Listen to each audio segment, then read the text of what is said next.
అందరికీ నమస్కారం. Welcome to ప్రజాక్షేత్రం. YCP అధినేత మాజీ సీఎం జగన్మోహన్ రెడ్డి గారు ప్రస్తుత ఆంధ్రప్రదేశ్ రాజకీయాలను ఇంకా అర్థం చేసుకున్నట్టు లేరు. ఒకవేళ అర్థం అయినా వాస్తవ పరిస్థితిని ఒప్పుకునే స్థితిలో కానీ, భవిష్యత్తు రాజకీయాలను అంచనా వేసే స్థితిలో కానీ జగన్మోహన్ రెడ్డి గారు లేరని చెప్పడానికి ఆయన తాజాగా పవన్ కళ్యాణ్ గారిపై చేసిన వ్యాఖ్యలను బట్టి చెప్పొచ్చు. క్రీడల్లో అయినా, రాజకీయాల్లో అయినా ప్రత్యర్థి యొక్క బలాలను, బలహీనతలను ఖచ్చితంగా అంచనా వేసిన వారికే విజయం వరిస్తుందని వేరే చెప్పనక్కర్లేదు. జగన్మోహన్ రెడ్డి గారు గత ఎన్నికల్లో ఓటమి తర్వాత కూడా పవన్ కళ్యాణ్ గారిని తక్కువ అంచనా వేస్తున్నారా, లేక పవన్ కళ్యాణ్ గారి ప్రస్తుత బలాన్ని ఒప్పుకోలేకపోతున్నారా అనేది జగన్ గారికే తెలియాలి. 2024 ఎన్నికలకు ముందు పవన్ కళ్యాణ్ గారిని అంచనా వేయడంలో వైసీపీ విఫలమైందనే కంటే పవన్ కళ్యాణ్ గారిని తక్కువ అంచనా వేశారని చెప్పాలి. పవన్ కళ్యాణ్ గారి రాజకీయాన్ని అర్థం చేసుకోలేకపోయిన వైసీపీ, జనసేన పార్టీకి కావలసిన సామాజిక, రాజకీయ అండ దొరికేలా వ్యక్తిగత దూషణలతో వైసీపీనే మరింత ఆజ్యం పోసింది.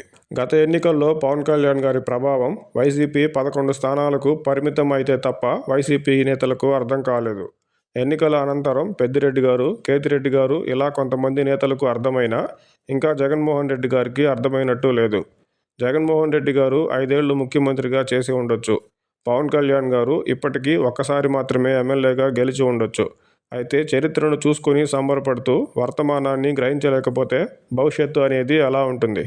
గత ఎన్నికల్లో కూటమి ఏర్పాటు మొదలు బీజేపీని కలుపుకొని పోవడం వరకు పవన్ కళ్యాణ్ గారు నడిపిన రాజకీయమే కదా. దేశంలోనే రికార్డు స్థాయిలో 100% స్ట్రైక్ రేటుతో విజయాన్ని సాధించిన జనసేన, ఆ పార్టీ అధినేత ఇంకా ఎమ్మెల్యే స్థాయి కంటే తక్కువ ఎలా అవుతారో జగన్మోహన్ రెడ్డి గారే ఆలోచించాలి. పవన్ కళ్యాణ్ గారిని మొదటిసారి గెలిచిన ఎమ్మెల్యేగా మాత్రమే జగన్ గారు భావించాలనుకుంటే చేసేది ఏమీ లేదు.